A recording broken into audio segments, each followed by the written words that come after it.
പത്തരമാറ്റിൽ നമുക്ക് കാണാനായിട്ട് കഴിയുന്നത് നമ്മുടെ ആദർശ് തിരികെ എത്താനായിട്ട് പോകുന്നതാണ്.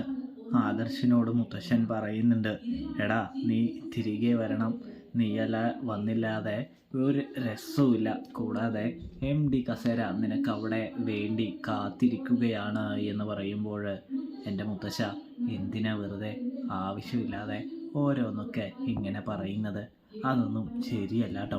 അനി MD ആയിരിക്കാനാണ് എനിക്ക് കൂടുതൽ ആഗ്രഹം. അവൻ MD സ്ഥാനത്ത് ഇരുന്നാൽ മതി എന്ന് പറയുന്നു.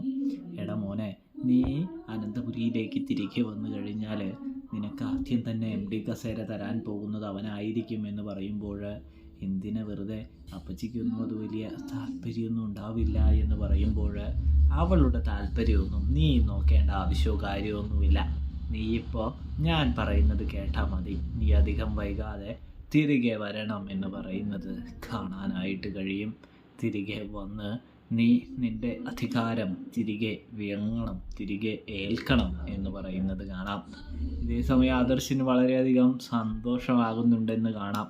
എവിടെയാണെങ്കിൽ അനിക്കിട്ട് നല്ല രീതിയിൽ തന്നെ പണി കൊടുക്കാനായിട്ട് നവീൻ ശ്രമിച്ചു കൊണ്ടിരിക്കുകയാണ്.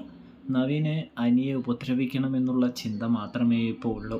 അത് വേറൊന്നും കൊണ്ടുമല്ല, നന്ദുവിനെ നവീനും ഇഷ്ടമാണ്, അനിക്കും ഇഷ്ടമാണ്. അപ്പോൾ നന്ദുവിൻ്റെ പുറകെ നടന്ന് ശല്യം ചെയ്യുന്നവനാണ് അനി എന്ന് വിചാരിച്ചിട്ടാണ്.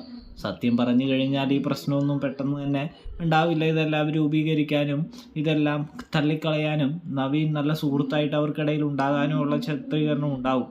പക്ഷെ നവീൻ ഇപ്പോൾ വലിയൊരു ഹാർട്ട് ബ്രേക്കിലാണ് പോയിക്കൊണ്ടിരിക്കുന്നതെന്ന് നമുക്ക് കാണാൻ സാധിക്കും കേട്ടോ. അങ്ങനെ അവൻ അനാമികയൊക്കെ കണ്ട് അനിയുമായിട്ടുള്ള ഡൈവോഴ്സ് എത്രയും പെട്ടെന്ന് നടത്തണമെന്നൊക്കെ പറയുന്നത് കാണാനായിട്ട് സാധിക്കും. എന്തായാലും ആദർശ് അനന്തപുരിയിലേക്ക് മടങ്ങിയെത്തുന്നതാണ് ഇന്നത്തെ പ്രധാന ഭാഗം കേട്ടോ. അപ്പോൾ